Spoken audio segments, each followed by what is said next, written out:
na po, Kong. Bumati muna kayo sa ating mga kababayan. Magandang hapon po sa lahat ng ating mga kababayan na sumusubaybay sa ating programa ngayong araw. Pasensya na po kayo at ako'y na-late ng konti sapagkat galing pa po ako sa ibang mga lugar. Kaya medyo late po ako ng mga Ilang minuto 15 lang, minutes. Saglit lang. Po, ano na-expect nga namin kung hindi kayo makararating kasi na-expect namin nasa Aurora kayo ngayon. Nasa Aurora sana ako sa Baler. Ang problema hindi makapenetrate yung ating Tricycle na may ilisi. Bumalik nga kami para mag-refuel Pagkatapos sinubukan namin balikan uli pero tapos doon na lang kami sa dagat sana. Kaya lang may ulan kasi kaya may problema ng So nakailang attempt po pala kayo going Dalawa. to So Baler? ginawa namin, total may lakad naman kami sa Nueva Ecija. Opo. Doon na lang kami dumiretso para mas madali ako makaabot dito sa ating programa. Marami ho kasing nakaantabay sa inyo. Tagte-text na sa akin, Jen, ready na kami. Mukhang sasalubungin daw po sana kayo, Kong. Oo nga, pero yung ulan hindi ready para salubungin kami. Opo. Oo. Pagpasensya nyo na po, mahaba pa naman ang panahon. Darating ang pagkakataon, makakadaupang palad nyo rin po si Kong Dante sa bahagi ng Baler Aurora. Kong, Talagang gustong-gusto ko rin pumunta ron, Nelson. Dahil hindi pa ako nakakarating doon. Maganda doon ko. Nature. Sa Quezon, nakarating na ako. Pero yung Baler, yung Aurora, Yan. ito pa lang sana ang unang pagkakataon na makarating ako doon. Ayun. Pasensya na po doon sa mga nag-intabay. At sana naunawaan nyo, huwag kayong magdamdam. Nabigla ba kayo doon sa tinalakay namin, Kong? Yung kanina yung naabutan ko. Opo, yung tinuloy yung impeachment? Oo, hindi ako nabigla kasi yung termino mo, Constitutional Court. Opo. Pag sinabi mong Constitutional Court, South Korea yon. Ayun. Sa atin kasi, ang termino natin, Impeachment Court. Impeachment court. Opo. Kaya nahuli kita kagad Nahuli kita, nang bobola ka. Constitutional court. Kasi sa kanila, hindi ata, wala, mga hindi senador. Sa atin kasi, Hindi, senador. basta yun ang termino nila sa Constitution nila Constitutional Court. Sa atin naman, Impeachment Court o kaya Impeachment Tribunal. Ayun. Ang tumatayo sa atin kasi, Kong, ang impeachment judge ay ang mga senador. Di ba? Yung mga senador. Sa kanila parang mga hindi senador Parang mga hukom ata talaga sa South Korea. No? Pero yun po, inuulit natin baka si Kuya Joel Hara muntik na rin niya maibugay yung kaping hawak niya, Kong. At nabigla rin daw. Akala niya itinuloy talaga ng ating Kongreso ang impeachment. Hindi po, sa South Korea po yon dahil sa nahaharap din po sa matinding usapin ang presidente po ng South Korea. At yun. Anyway, Kong, kamusta po kayo matapos ang ating malaking aktibidad kahapon? Mukhang ang dami po ang talaga namang naliwanagan at namangha doon sa binanggit ninyo kahapon, Kong. Ay, salamat naman dyan kung tayo'y nakatulong para bigyan ng kaukulang pagpapaliwanag yung mga bagay-bagay na baka sakaling hindi pa masyadong maliwanag sa kanila. Lalong-lalo na doon sa discussion nga dyan nung dalawang bagay na binanggit ko. Ito nga yung hindi pagsunod sa rule of law. Ayan, opo. Binigyan natin ng halimbawa yun dyan sapagkat yun ang naging dahilan kung bakit hindi umusad yung dapat sanang gawin ng ating mga nanunungkulan ng unang pagtuunan talaga. Opo. Ay yung napakalalang problema na talagang kinakaharap ng bansa natin. Ang sa akin, ang pangunahin talaga economic dyan Opo. Yung lumulubhang kahirapan na madali naman sanang masolusyonan. Ang problema, ito'y kinapalooban pa ng malalang korupsyon at saka katiwalian. Alam nyo naman, pagka may korupsyon, may katiwalian, yung pera sanang magagamit doon sa ating mga kababayan, yung mga public services. Ito yung unang nagsasaper. Ang unang nagsasaper kapag malaki, masyadong mataas ang bahagdan ng katiwalian, yung marginalized Sila kasi yung karaniwan yung masa, no? na nakatatanggap ng public services. Ito yung tungkol sa pangkalusugan. Ito yung public education. Ayan. Yung ating public order, yung public safety. Opo. Diyan po nakatuon yan. Ngayon, kung halimbawa, mababawasan pa yung perang gagamitin mo dyan, mahirap na nga ang buhay, lalo pa siyang ihirap din. Yan. Kaya gusto kong bigyan ng emphasis yun. Dahil nga, imbes na yun ang bigyan nila ng Opo. pangunahing pagtugon, isipin mo na lang, inilatag ko nga yun tungkol sa kuryente. Yan. Opo. Naku, Sampung- hiyawan ng mga tao ko, ha? 10 Ang panukalang tindi. batas kung paano natin sana maisasagawa kahit unti-unti lang, Oho. yung maibaba natin ang presyo ng kuryente sa ating bansa. Oho. Akalain mo namang sa 10 bills na yun din, may kakambal pa yun na 12 resolusyon. Opo. Meron yatang isang nadinig pero parang pahapyaw lang eh. Ito yung kailangan ng bansa natin. Opo.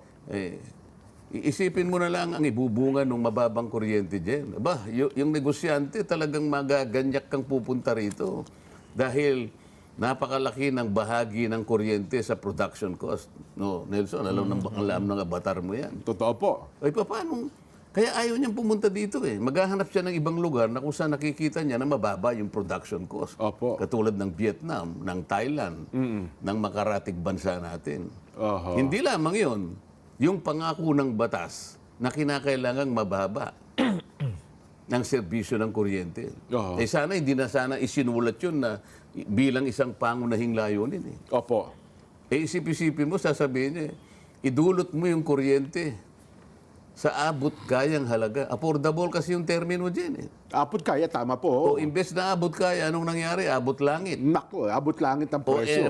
bakit nilagay pa natin yung pangunahing layunin na yun kung hindi naman pala matutupad? Kaya natin pinipilit yun. Sa mga tweet, ang aking ginagawa, sang-ayon sana sa kagustuhan ng batas, ipatupad natin. Ayun. Pagpapatupad, anong nangyari? Tayo na ang pinakamataas Oho. ang singil ng kuryente sa buong Asia. Nagkaroon tayo ng batas ukol sa IPIRA, yung IPIRA law, kung 20 taon na nakalipas, mukhang hindi nasunod ang layunin po ng IPIRA. Kaya nga, so yun sana yung dapat na unahin. Anong inuna? Gumawa ng pagkalaki-laking komite. Oho. Sa unang kasaysayan ng ng House of Representatives din, Opo. kinailangan na yung 4 na separate committees, Public Account, Public Order, Drugs and Human Rights, pinag-isa. Pinag-isa. Sana man lang yung pinalakas, yung in-energize Opo. na isang komite ay talagang gagamitin para durugin ang mga problema ng ating bansa. Oho, yung sobrang... Sino yung dinurog? Ay, Sino yung mukhang- gustong durugin? Naging political po ang ano eh. Yun. Dinurog eh. Yun ang gusto nating bigyan ng diin. Ngayon, nakita mo naman yung mga naunang nagsalita din. Opo. Sinamarize ko lang yung dalawa sapagkat importante na ulitin natin sa kanila. Tingnan po ninyo yung bilang ng mga tao. Hindi lang naman members ng Iglesia ni Cristo ang dumating din. Ay, hindi po, Kong. Oh, ang dami. Mga hindi ka-anib. Opo. Marami din. Ako, hindi ako marunong tumaya, pero hindi ko kulangin siguro sa 15% Aha, mga hindi ka-anib. ng kabuuang bilang. Malaki yun. Opo, oho. Na sama-samang dumalo doon. Opo. Ngayon, kung narinig nila yung paglalagom natin, itong bilang na ito ng mga tao, gusto nilang katawanin yung sama-samang damdamin at mithiin ng taong bayan. Oho. Unahin po ninyo. Unahin po natin ang makagaganda sa ating bansa. Oho. Kung ipakibigyan nyo ng emphasis, ano ba ang magiging epekto kung halimbawa, una, napababa natin ang presyo ng power, ng kuryente, ano ang magiging epekto nito sa ating mga pangunahing bilihin? Di ba? Kasi ito ang ano eh. Unang-una, kapag ka nangyari yun, Opo. sapagkat yun isa rin doon sa nakasulat na layunin. Nandun sa section 2 lahat yun dyan eh. Okay. Merong subparagraph A, B, C, D, E, F nakalagay. Opo. Isa doon ang nakalagay para sa ganun kanya maipundar ang mga negosyo at maging mababa ang presyo ng commodities. Ayun. oho. Nakasulat eh. Oho. Mangyayari yun kasi, Jen, Nelson, kung marami yung magtatangka na magtayo ng pabrika Magnenegosyo rito. sa atin. Ng Opo. negosyo. Opo. Kasi, mababa na yung production cost. Yan. Akalain mo ba na ang production cost na manggagaling sa kuryente, 60%? Wow, ang tindi nun Kung po. napababa mo, halimbawa, naging 40% na lang, Nelson, yung diferensya na yon, siyempre, pupunta sa kita ng kumpanya. Oho. So magaganyak sila. May yung pupunta rito. Oho. Ano naman ang epekto sa mga kababayan natin yung dagdag na trabaho. Kung merong hanap buhay, opo, O, available. iisipin mo yung napakaraming paggawaan na tatayo sa bansa natin. Mangangailangan niya ng maraming magtatrabaho. Oho. Pag maraming trabaho, Nelson, ano naman ang mangyayari? Dagdag na kita. May hanap buhay ang tao, Pag may dagdag mamamayan. na kita, aba, ede, ang buhay niya ay medyo giginhawa. May ganansya At pag maraming negosyo rito, maraming gumagawa ng mga produkto, marami ang produkto, bababa ang presyo din. Ayun. Yun ang magiging picture ng isang kinabukasan na gusto natin sanang makita kagad sa lalong madaling panahon. Tama. Dalawang pangunahin yan kung ano, kuryente at yung labor laki din ng ating... Isipin mo yung ma-generate na, Grabe, na manggagawa dyan. Oho. Napakalaki. Lalaki pati, susulong pati ekonomiya mo din. Oho. Pag sumulong ang ekonomiya mo din, yung buwis, lalaki rin. Oho. Anong epekto pag lumaki yung buwis? Aba, yung deficit natin, baka mawala na yung deficit, hindi ka na mangungutang. Kagaya ng binanggit ko kahapon din. Oho. Out of 6.3 trillion na ating panggastos sa taong ito, Oho. ang projected na income lamang ng ating bansa ay 4.6 trillion. Magkano depresya, Nelson? Mga 1 trilyon mahigit. 6.3 minus 4.6. Opo. Oho. O magkano ang ano? Anong ilan yan? Kasi dapat ito kahapon mahigit 1 trilyon kong doon sa Dagdagan computation. natin yung ano kasi meron naman tayong kumisan na ipupundar ng mga tax revenues eh. Opo. Non-tax revenues na nanggagaling sa mga GOCCs. Opo. At kung minsan kumikita rin ng gobyerno natin sapagkat meron siyang mga ibebentang mga assets o kaya yung kanyang mga pinarerentang mga pasilidad. Oho. Pero ang taya lang halos 200 billion lang. Sa mga tweet, 4.8 billion lang Opo. yung ating nakikitang income. Opo. O 6.3 yung ating ano eh. Yung ating, kailangan pera, no? Ito ang 6.3 din.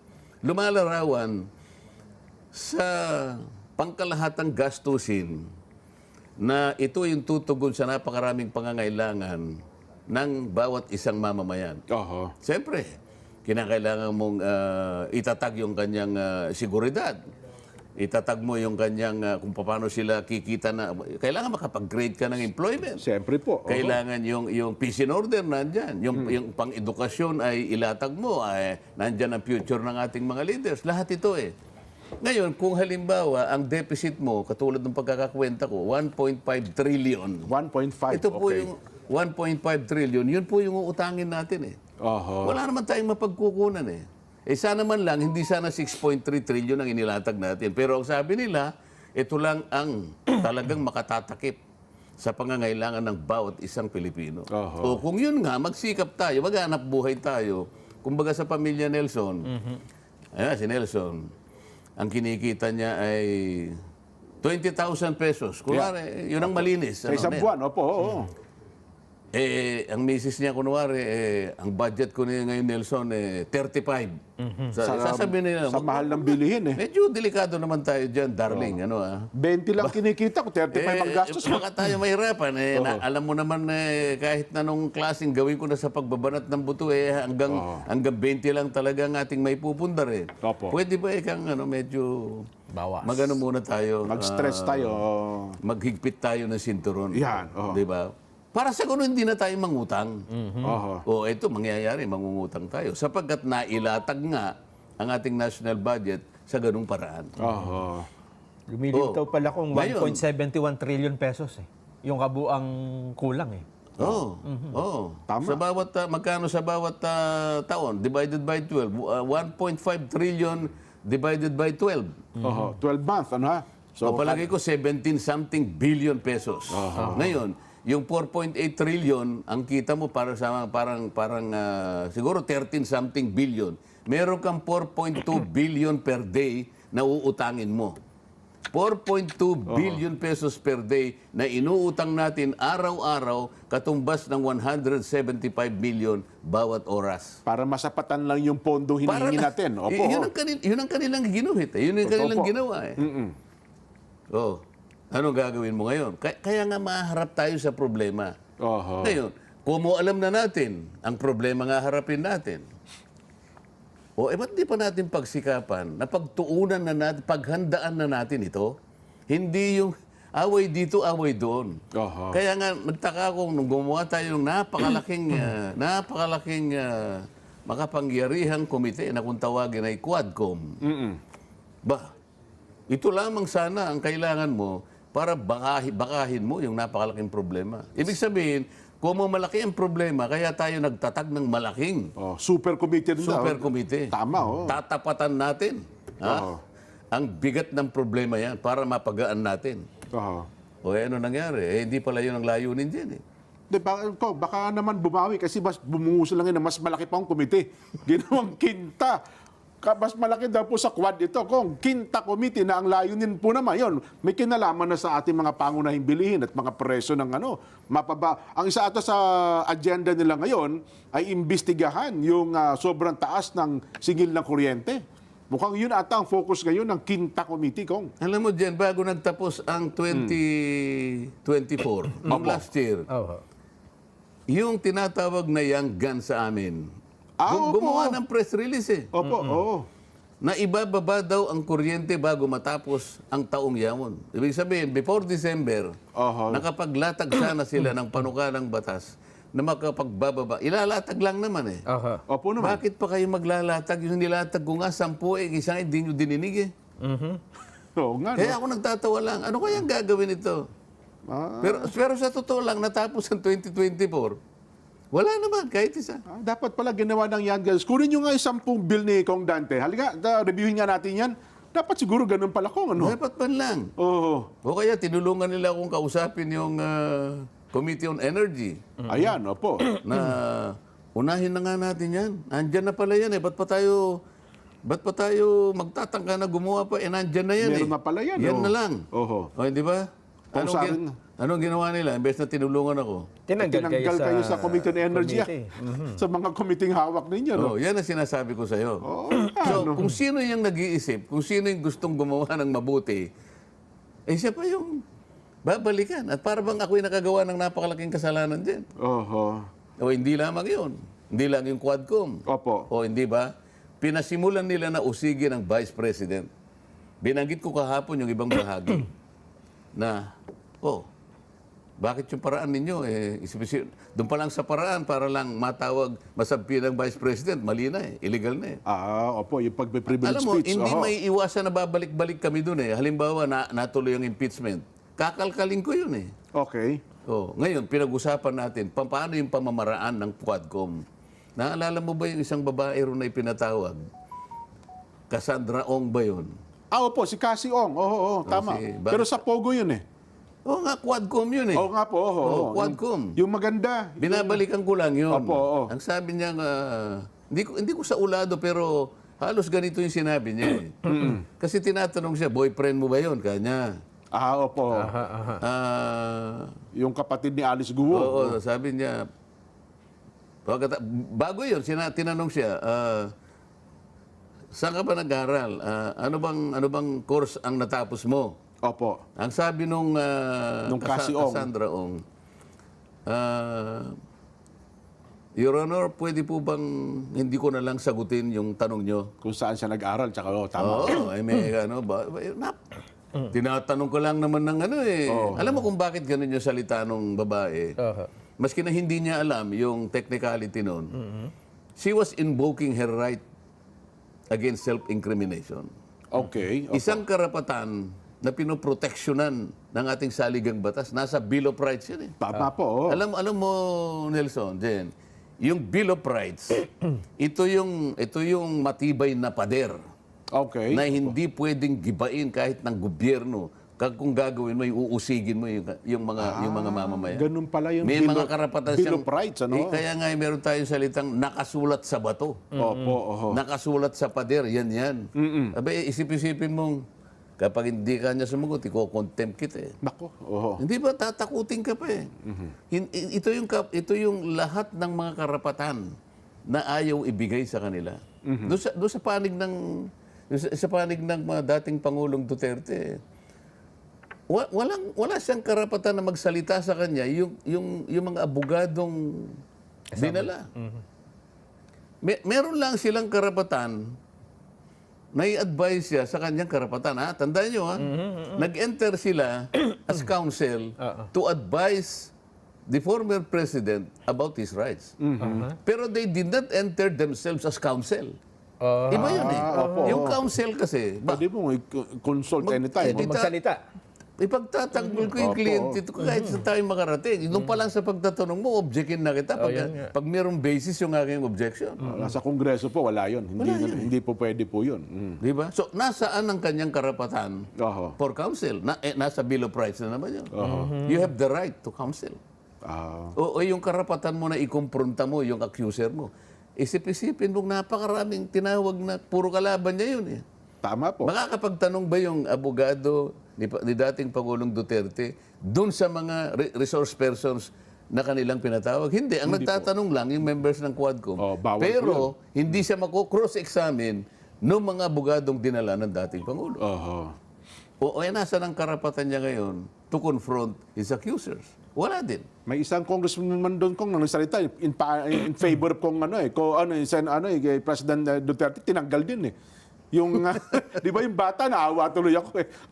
Yung bata kongresista. At saka kabawal-bawalan ako ikukumpronta mo ang isang respondent ng isang dokumento nang wala siyang kopya o hindi niya nabasa. O kaya naman kahit nabasa niya, hindi naman authenticated. Ibig sabihin saan ba nanggaling yan? Uunahin mo munang i-authenticate sa pamagitan ng pagtawag mo doon sa gumawa ng affidavit o sinumpang salaysay para tanungin muna siya ng korte kung siya nga talagang gumawa niyan.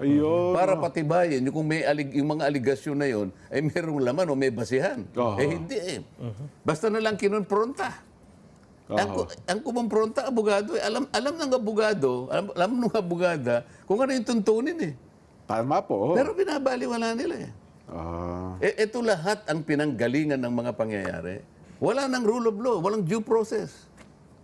Pagka walang rule of law, magulo yun, Kong. Anarchy yun, Kong. Di Kasi ba? kung ano lang gusto eh. Bakit ba naglatag ng batas ang isang bansa? Hindi ba para isaayos lahat ang mga gawain, lahat ng tuntunin, para ang mamamayan, para ang lipunan ay masinop? Sa lahat ng bagay, sa lahat ng gawain, meron tuntunin, may proseso. Yun ang isang lipunan ng mga tao. Yun ang lipunan ng mga taong, alam mo na, sibilisado. Kapag yung ginawa mong, nilatag mong mga tuntunin na hindi mo na sinusunod, yun ang chaos. Hindi, baka sabihin nila kung, hindi, mga mambabatas kami. Kami ang gumagawa ng batas. May Baka pwede kaming rule. Sarili namin rule. Kaya nga tinatanong ko kung ganito po ang gagawin. Kamukha nung sinasabi ko na yung pinakapundasyon kung para ipatawag lang yung Vice President doon sa isang komite na kung tawagin ay Committee on Good Government. Ayan. Pinag-privilege speech nila yung mama. Samantahan lang yung subject matter niya Dinidinig na. ay dinidinig na. Sapagat meron ng bill na naiakda. So may rules pala kayong bawal pala yun, Kong, sa Congress. Meron kaming bill. Meron kaming rules tuntunin. palang ganun. Meron rules kami na you cannot avail of the privilege hour if the subject matter of your privilege speech is covered by a pending bill. Nakapending na sa plenary dyan Nelson. Nakapending na rin sa committee. Bakit pinatayo yun? Kasi para mabilis yung pagre-repair doon, ang bilis talaga Pagka-repair, kinabukasan nag-constitute na kagad. May ano na kagad. Samantalang yung privilege speech ko, Jen, sa kaugnay. DepEd din yun Kasi manahon ng Pangulong Duterte, ang secretary si Liling Briones. Secretary Leonora Briones. Yes po, Ano yun talagang malaman. Sapagkat ang binabanggit ko doon, mga anomalya at katiwalian na nakapaloob doon ng halos 3 billion pesos na inaudit ng COA sa 3 magkakasunod na taon. Nagmula yata ng 2017, 2018, 2019. Akalain mong hindi man lang ni-repair sa committee. Punong-puno ng yun, datos Yung ni-repair sa committee, yung manifestation lang nung isang miyembro ng Appropriations Committee. Nag-manifest. Hindi ko malaman kung saang rule kinuha yon na kapag nag-manifest ka, tatanggapin ng isang committee motu proprio. Anong ibig sabihin nun, Nelson? Motu proprio. In itself. Oho. Ibig sabihin nun, at sabi ko, teka, Mr. Chair, paano mo tinanggap na motu proprio ito? Hindi naman galing sa iyo to. Galing sa manifestasyon ng isang tao. Hindi motu proprio. Pero nagmamadali nga sila. lang, Motu proprio pa. Itong dalawang sinasabi ko sa iyo, nakabalintunaan, ito ang ginamit na dahilan para ngayon masabi na ang Vice President. Oho. Pag-aralan ninyo kung paano kanilang ngayon, kapag ako ay sinasabihan ko sila at pinalilitaw ko na wag naman ganito, ito po yung tuntunin natin. Sundin ang tuntunin. Sasabihin ng chairman, o diniraise ko ito, ano? Noted. Opo, noted. Teka, Mr. Chair, I am raising this. Oo. Tama. For us to consider. Magdebate tayo. Oho. Noted. You have no right to raise a constitutional issue or a procedural issue because you are no longer A member of the this committee. Hindi ka na miyembro ng committee Tatanungin ito. ko siya, Oho. saan mo kinuwang basihan ito? Anong legal basis mo, Mr. Chair? Oho. Wala na akong mic. Hindi na ako wala nang boses yung Wala mic na. ko eh. Pinatay na yung mic. Oho. Doon kami nagkagulo pa. Tapos hinahanap po na yung opya ko. Wala na eh. Yun na yung naging viral. Hindi ba? Opo. Ngayon, iniisa-isa ko ito, Jen. Kasi konektado eh. Konektado. Pinipilit nating idiin sa kanila. Kaya sinabi ko nga eh, yung dalawang nagsalita, naipaliwanag po na itong malaki pong pagkilos na ito eh, kinakatawan niya po yung pinagsama-samang mithiin na tayo po ay magkaisa upang matugunan ang problema ng ating bansa. Hindi mo bababasa. Ilang milyon ba ang gusto mo pang makita Oho. para magising ka sa iyong pagkakaidlip? Kung hindi man bangungot yan. Sabi daw nung isang dating senadora ko, minority lang. Kahit na medyo marami ang bilang sa isang pagkakatipon, pero sa totoo, minority pa rin yung mga yan. Nananatili kayong minority. Nananatili niya kayong minority pa rin kung ang pag-uusapan ay bilang ng tao sa Pilipinas. Nakalimutan siguro ng dating senador na yun din. Opo. Yung napatala sa Biblia Oho. na ang kalaban niya 100,000 eh. Si Gideon, Kong. Buhay ni Gideon niya. Medyo kinakabahan nga si Gideon eh. Opo, Alam mo naman ang kasaysayan nun. Nasa avatar mo yan, Nelson. Opo, Pinabawasan pa nga eh. Sabi niya, kaya lang si Gideon, talagang nasa panig naman ng Diyos eh. Ay, diba? opo. Mandirigma Kaya lang, talaga eh. kumutao lang din. Ay, siyempre ho. Medyo May pakiramdam ho yan. kinakabahan din naman sapagkat 100,000 naman ang kalaban. Ang sa kanya naman wala pa yata 1/5 nung... Ay, yung bilang ng kalaban nila, Kong. Ngayon, gusto niyang dagdagan. Oho. Sabi ng Diyos, masyado kang marami. Marami pa niya yan. Masyadong marami. Siguro nabigla sa, Diyos ko po, 100,000, ito lang po yung sa akin, 1/5 babawasan. Hindi, bawasan mo. Maraming kaparaan ang binigay ang Panginoon Diyos diyan eh. Kung di ako, sabi niya, sige, sabihin mo sa kanila, yung gusto nang umuwi, pauwiin mo. Nung sinabi niya, yung sinong gustong umuwi, ang daming umuwi. Nagpunasan din, Teka muna. May natira pa. Marami pa. Okay na po ba ito? Hindi, testingin mo ba? Painumin mo sila dyan sa ilog. Kung paano uminom sila. Kapag ka uminom, parang aso, tanggalin mo Papauwi yun. na. Nabawasan na naman. Napakaraming umiinom, kumakahuli. Opo. Hanggang sa matira 300. 300 na lamang. Tama kayo, Kong. Sabihin mo dyan sa kung sino man yung dating senador na yan. Oho. 300 na lang ang humarap laban sa 100,000 kalaban. Oho. Anong nangyari? Nagsitakbo lahat yun eh. Tama kayo, Kong. So, hindi mo dapat maliitin yung maliitang bilang, Kong. Ano? Ako sinasabi ko lang naman yung napasulat dyan. Wala naman akong ibang sasabihin. Ayun. Nelson. Naghahamon naman yung isa pang senador. Dalawa na yan din eh. Meron pa ba? Babae yan sinasabi. Ito, lalaki eh. Magra-rally din kami, sabi. Gusto ko mag-rally nga. Sa EDSA daw sila eh. Sige nga, magkaalaman nga tayo. Tignan natin kung kaya din nila. No? Diyos ko. Kayo, puro tangka kayo. Oho.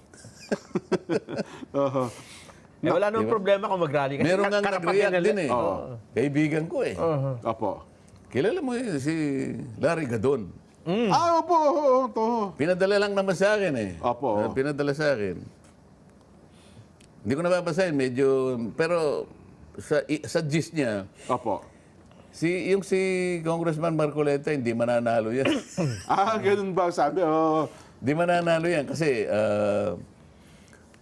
kung ibig niya kasing sabihin, akala niya siguro, wala na ako sa panig ni Pangulong Bongbong Marcos. Okay, opo. Hindi ko nga alam kung bakit niya sinabi yun. Kasi kanya, pag sinabi mo yung mga kay Duterte, hindi kakayanin yan eh. Maswerte na yan kapag yan ay nakakuha ng boto na 4 na milyon. Kasama na ang iglesia. Oo. Oho.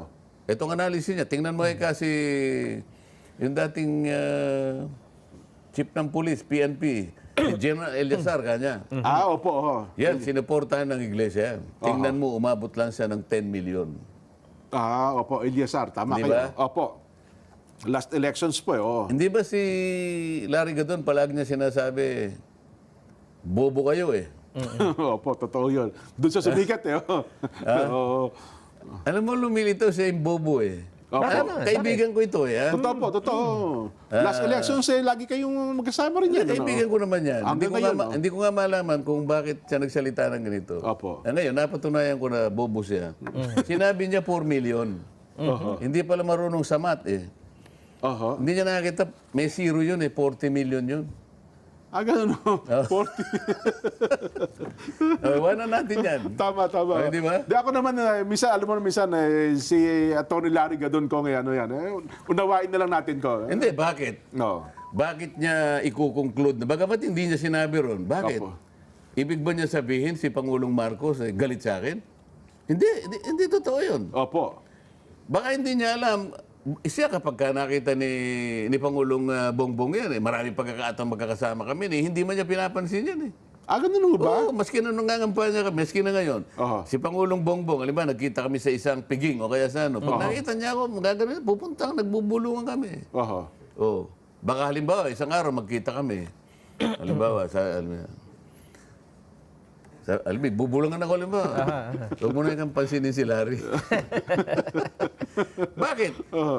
Kalaban ko ba ang Pangulong Marcos? Wala akong sinasabi laban sa... Nakita mo yung rally na yun, sinuportahan pa nga natin. Ibig sabihin, binigyan natin ng diin na yung kanyang opinion, tama. Tama po yun, tama. Paano mo sasabihin na tayo'y laban doon sa opinion ng Pangulo? Yun nga po ang hindi matanggap ng marami kong Yung opinion niya sa atin ay tama. Tama. Kaya naman talagang Pero sa tama mga po. kasamahan niya, mali ito. Baka siya magalit ngayon kaya. Ikaw naman kanya gadong. Bakit sinabi mong 4 million? Hindi mo bakit? Kalaban ko ba si Kadante ang tawag sa akin ng presidente? Kasi nga, kaya ako sinasabi ito, minsan nabubulungan ako. Nung magkita kami sa Papi, yung kanilang anniversary. Po yung mga yung publishers. Opo. Sabi niya, nakita niya ako sa audience. Kadante is here. The defender of congressional traditions. Yes. Alam mo, Kadante, kanya, pinapanood kita. At masaya ako pag napapanood kita. Bakit sasabihin ngayon ni Larry Gadon na tapos nung ako'y bumaba, binulungan na naman niya ako. Pinagtulong-tulungan ka. Oo nga po eh. Mga ganyan lang naman ang dyan. Totoo. Ang iba kasi kung pinipersonal, kung kumot hindi kayo kasang-ayon ng kanila, akala nila, kaaway na kayo ng mga taong kanilang pinaglilingkuran. Baka magtaka siya. Umatras si Manong Chabit.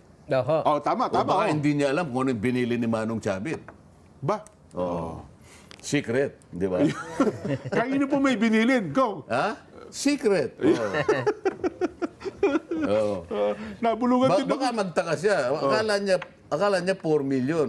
Hindi niya nakita yung zero na nakatabi. 40 ho yun. 40.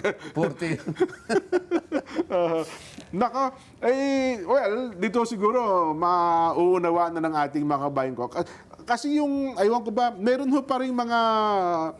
kakaunti na lang naman ko. Konti na lang. Itong mga bumabanggit na pumupuna. Hindi mo talaga mauubos yan. Totoo. We cannot please everybody. Eka nga, no? Di ba? Opo. Pero sagutin na rin natin ko. Baka para at least may tama naman yung ilang mga followers nila. Sabi nila, akala pa namin walang bahid ng politika. Bakit nagsalita si Kong Dante dyan sa inyong pag-itipon na yan, prayer rally, Di ba politiko si Kong Dante? Ganun ho ang kanilang insinuasyon, Kong. Paano ba natin sasagutin yung punto nilang yon? Then, siguro hindi nila napakinggan kung paano ako inintroduce. Yan, tama po. Sana maging sensitive sila. O, sana pinakinggan nilang mabuti. Doon po kanya, doon sa kawalan ng rule of law, ay ipapaliwanag po ng ating kapatid na abogado. Yan. Si Ka Edwin Sabala po yun, Kong. Si kapatid na Dante Marcoleta. Diyan ang partisipasyon ko doon, hindi bilang congressman. Opo. Nandun ako sa tawag ng pamamahala Opo. ng pagkakaisa.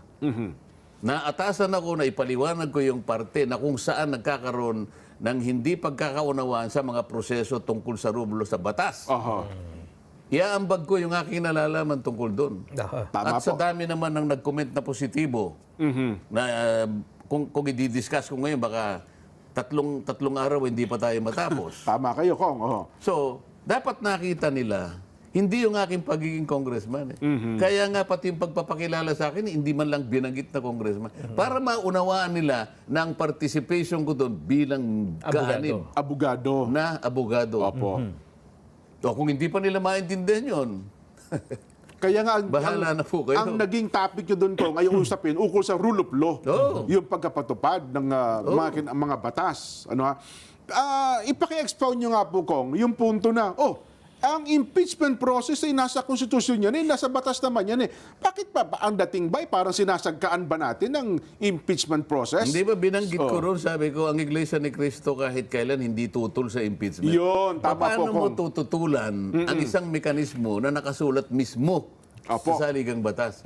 Ang impeachment ay yung proseso na nakalatag sa saligang batas kung merong problema Ayan. doon sa opisina ng isang tao na gusto nilang impeach. Oho. Maraming impeachable officers. Tama po, Ang Pangulo, ang Pangalawang Pangulo, Oho. ang mga Sa COA. ang mga miyembro ng independent commissions katulad ng COA, Comelec. ng Comelec, Yan, opo. at saka ng Ombudsman. yung ombudsman at saka yung civil service. Civil Service at Commission, din opo. Oho. yung mga miyembro ng Korte Suprema. Yan, opo. Kung halimbawa, merong problema doon, hindi mo siya kaagad maaalis eh. Hindi mo pwedeng alisin. Halimbawa, dinimanda mo yung impeachable officer. Kriminal halimbawa. Hindi mo rin siya maaalis kasi isa lang ang paraan para alisin mo siya. Ito yung impeachment. Ngayon, gusto kong ipaliwanag, doon pa lamang sa paraan ng paghanap ng di umano Opo. ay mga ebidensya para sa impeach, nagsimula nga sa mali eh. Ayun, oho. Isip-isipin mong susuriin mo yung confidential funds nang hindi mo naman sinuri yung iba. Hindi ba? Opo. Kailangan suriin mo rin para sa ganun makita nila na wala kang kinikilingan. Doon pa lang sa ginawa nila na tinarget lang nila isang opisina, labas doon sa... ang dami, mga 400 nga yung sinabi ko eh. Paano mo ngayon pananatilihin na yung ginawa mong pagsusuri at pag-iimbestiga ay walang pamumulitika? Dito nga magkakaroon ng bahid rito eh. Doon pa lang sa aspeto na yun. Hindi nakatanggap-tanggap yun eh. Oho. Pero hindi daw ba, Kong, yun ang avenue para sagutin ng pangalawang Pangulo, yung mga paratang sa kanya, ang proseso ng impeachment? Kaya nga, didalhin nyo sa komite. O ba tayo nilang dalhin sa komite? Bakit nagkukumahog sila dalhin kagad sa Senado? Ayaw na nila kasing madinig doon. Ayun. Kasi doon, masusi mong titingnan. O, may forma ba? Baka po, sa forma, madalhin naman eh.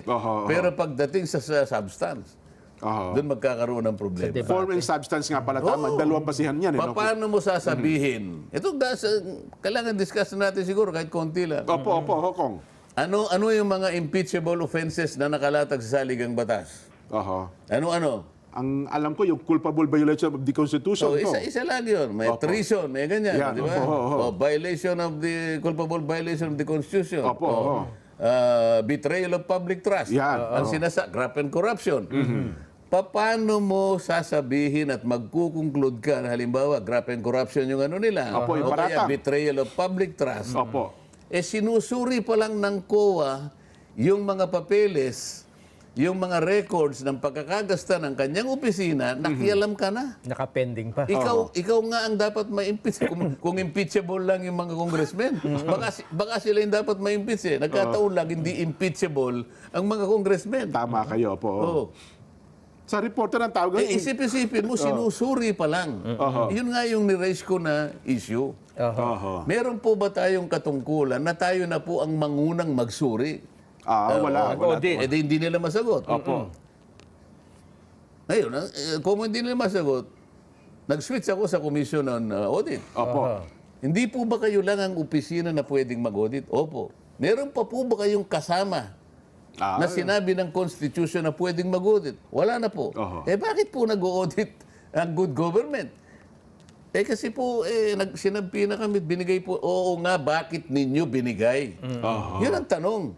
Ba't hindi kayo sumulat sa House of Representatives? Opo. Marunong naman kayo sumulat eh. Totoo po yun. At ikaw ipaliliwanag din kayo. Halimbawa, Dear Chairman, Dear Mr. Chairman, pasensya na po kayo kung hindi namin kagad maibibigay yung inihiling ninyong mga records na gusto po ninyong suriin. Sapagkat kami po hindi pa tapos. Itong Ongoing. ginagawa po namin ay initial findings lang. Opo. Opo. At kung halimbawa sa initial findings po ay talagang nagkaroon po ng konting problema, ito po ay matatranslate into notice of disallowance. Ngayon, meron na naman pong karapatan yung opisina, sagutin po yung notice of disallowance. 60 days ang binibigay Meron na po panahon sa sa kanila. 60 days. Opo. Kasi po, yung pong ginawa namin na konklusyon sa aming notice ay appealable. So, i-appeal niya po, kasi nga confidential funds ito, i-appeal niya sa commission proper. Kung sakasakali pong hindi na panagutan doon, pwede pa po siyang umakyat hanggang Korte Suprema. Ayun. So, pinakikita po namin ang proseso na sa panig po namin, contestable po lahat ang gagawin namin. Wala pong conclusion. Bakit po kayo mag-audit? Hindi nyo naman trabaho yun. Pagkatapos sa inyo lang, may conclusion na kayo kagad. At hindi na, Anong klaseng patakaran po ito? Ito, palagay ko, i-raise ko lahat ito. Kaya kailangan sagutin nila. Yun na nga po. Well, Wala tayong Vox Populi. mas gusto ko nila makinig ng ating mga paliwanag po ninyo. Titigil muna ako para magkaroon tayo ng Break Vox muna. Populi. Sige. Maghihigop lang po kami ng kape. Maganda yung... Ito Nason? lamang sasaganang mamamayan. Yun, dapat. Diretso-diretsuin mo. Opo. Nasanay kasi... Wala nang gap doon eh. Opo. Dito lamang sasaganang mamamayan. Yan. Opo. Nasanay ako kung alam mo, 10 taon natin, lagi ko sinasabi yung gano'n. Kaya na-register sa isip ko eh. Para kang para kang yung para kayong bicameral conference eh. Ganun ho ba? Yung Ilang taon nang ginagawa yan eh. Akala nga yung tama. Taon-taon na nga naman. Taon-taon ganun. Pero kapag sinuri mo yan, wala sa saligang batas yung bicameral conference eh. Ganun ho ba? Diyan nga nagkakalutuan eh. Kaya nga biglang lumitaw yung akap dyan eh. Yung sinasabi ko sa'yo eh. Oo, kaya tuloy yung pagkakasabi mo, saganang mamaya, akala mo. Pero kinakailangan, sa saganang mamamaya. Di ba? Opo. Dahil dyan nagkakautang-utang tuloy tayo. Magkano na bang ating utang ngayon? Ewan ko Outstanding dun debt? sa mukhang mas bagay yung hawak ni Kong Dante. Kasi sa akin, as of October pa to, Kong, 2024, 16.02 trillion pesos. Hindi, itong naibigay sa akin ito, ang outstanding debt natin, 17.4 Tumaas na. trillion pesos. Ang nakakatakot dito, kasi alam mo sa mga economic managers natin dyan, ang binabantayan mo rito yung standard threshold ng fiscal prudence. Okay, opo. Ang standard threshold ng fiscal prudence o yung tinatawag na debt to GDP ratio, 60%. Ibig sabihin, kung hindi lumalampas doon, Nako. medyo Okay pa. manageable ang economy mo. Mukhang lagpas na to. Di ba? Mm-hmm. Ang ating taya ng gross domestic product for 2025, 28.6 trillion. Na-compute ko ito sapagkat ang ating budget na 6.2 trillion, sabi ng mga nag-present ng budget, is 22.1% ng ating GDP. Aha. So madali mong makuha. Ang gagawin mo lang, 6.325 trillion divided by 22.1%. Opo. Ang lalabas, 28.6 trillion. So 17.4 trillion divided by 28.6, 60.8 trillion. Sa makatid, lumagpas na siya ng 0.8. 0.8, Malaking opo. ano ito, malaking impact nito. Ito yung binabantayan eh. Standard ito na threshold. Opo. Hindi prudent ang ang pagbabanat mo ng fiscal mechanism mo pagka lumampas ka rito. Oho, oho. No, kinakailangan bantayan mo yung outstanding debt. Nako, dapat pala mapababa natin yan, Kong. Pero sabi nga natin, mukhang sa taong ito, Paano bang mapapababa? Sinasabi ko Mas na nga malaki sa'yo, ang pa yun, no? deficit mo 1.5 Yun na nga po, trillion. Kong, eh. Gumagasta ka ng 125 billion per month. Oho. Hindi, umuutang ka, ibig ko sabihin. Umuutang ka nga po. Uutang Kaya tayo. nga, ang tsak gusto yan. mo, ang dapat na mangyari rito, palakihin natin yung kolekta ng tax natin. Yan, opo. Pagkatapos, ay talagang i-monitor mo kung kinakailangan bantayan mo yung mga GOCCs, lalo na yung Opo. nagkukunwang nalulugi. Nako. Para sa ganun makita mo talaga yung kita, Oho. yung tax revenues mo, para ngayon madagdagan lalo Opo. ng yung non-tax revenue mo. Ang mangyayari, manu-neutralize mo yung deficit. Malay mo, ang deficit mo hanggang sa napapababa mo, hanggang sa mawala na. Oho. Dito, hindi ganun ang nangyayari. Nako, lalo sa report. Papalaki ng papalaki. Sa report ngayon ko, mukhang sa administrasyong ito hindi umabot doon sa kanilang target kada taon ang BIR. Sa tinatarget nilang koleksyon kada taon ko, wala pa sa kasaysayan na na-hit nila ang kanilang target. Parang sinasabi mo, maraming katiwalian sa BIR dyan.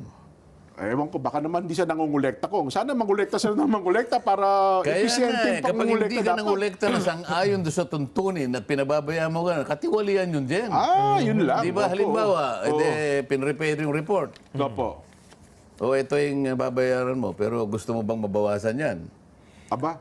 Gusto mo, i-recompute natin ito, Oho. pero ito, ibibigay mo na lang sa ganito. Gusto kong bayaran 50% na lang yan. Parang ganun.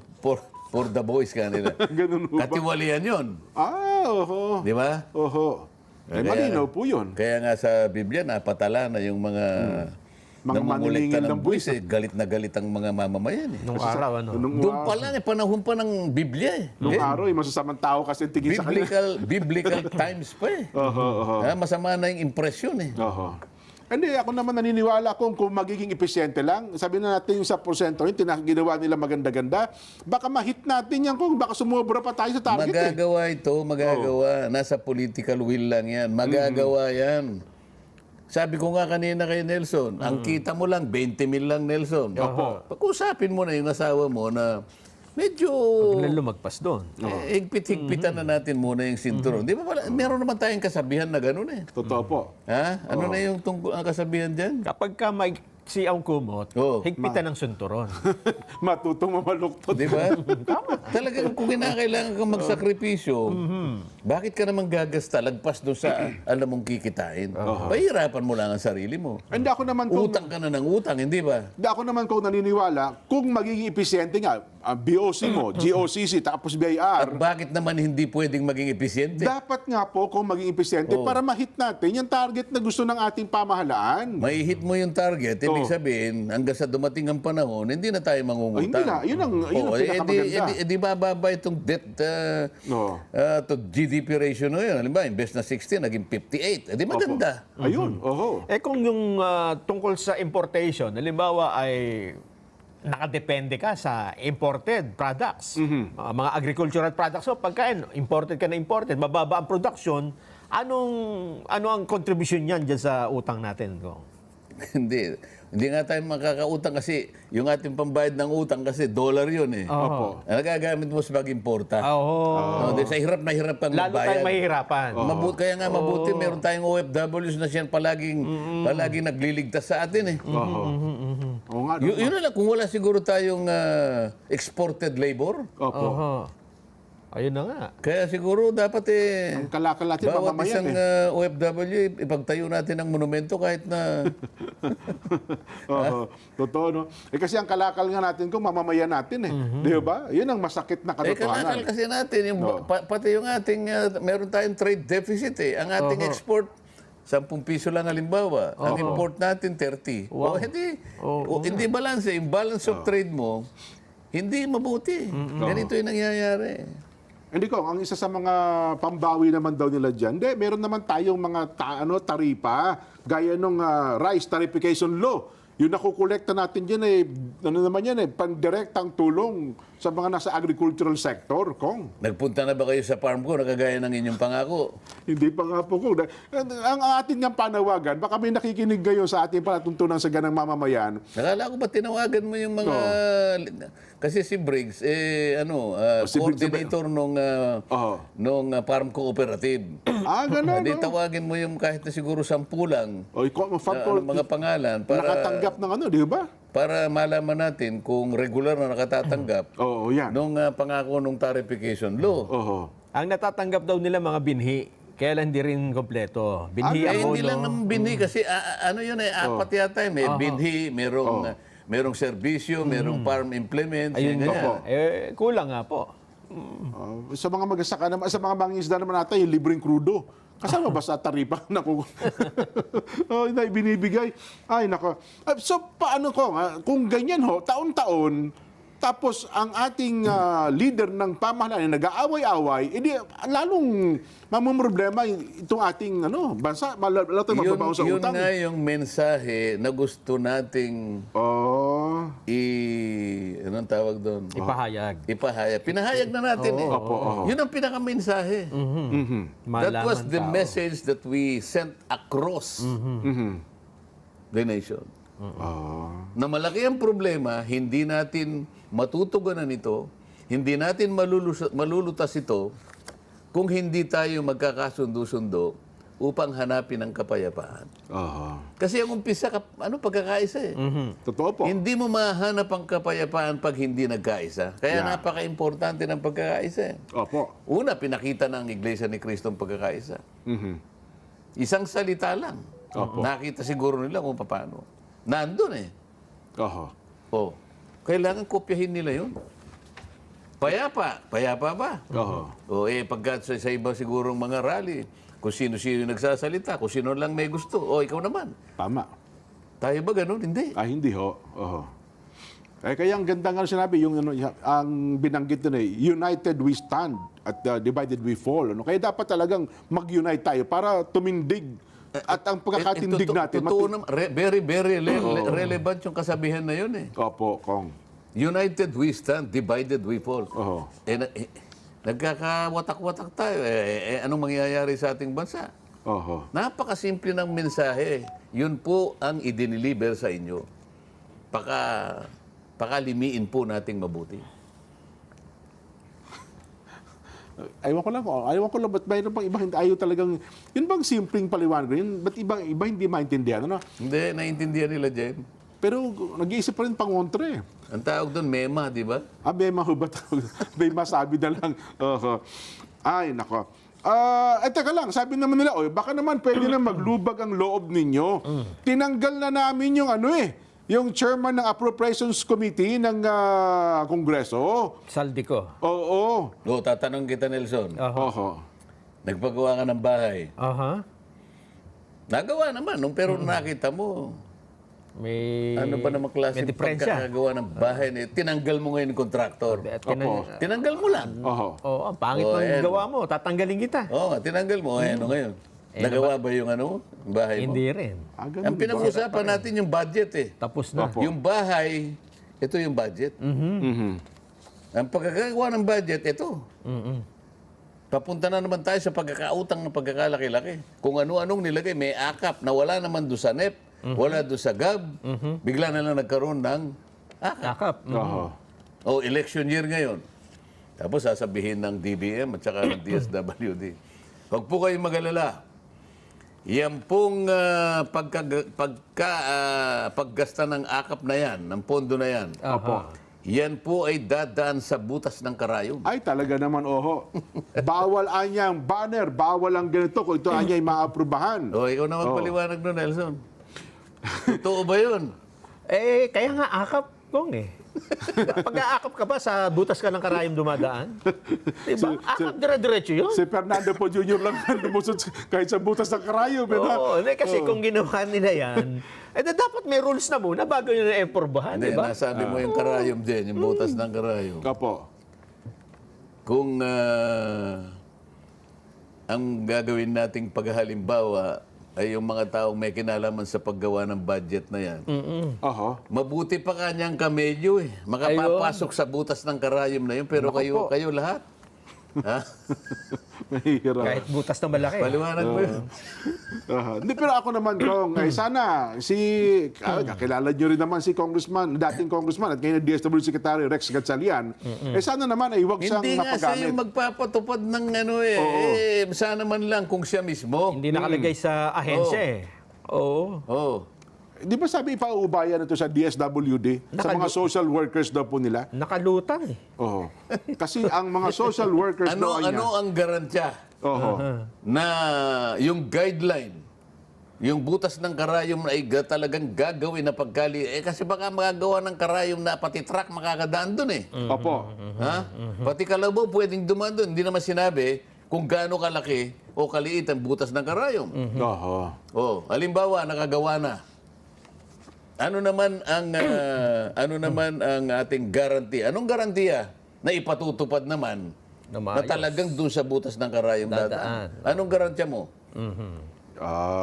Wala. Sa maraming pagkakataon na nakita Statement ko lang na, nila. Oo. Nauna na kasing naipatupad dito dyan, di ba? Oho. panahon ng eleksyon eh.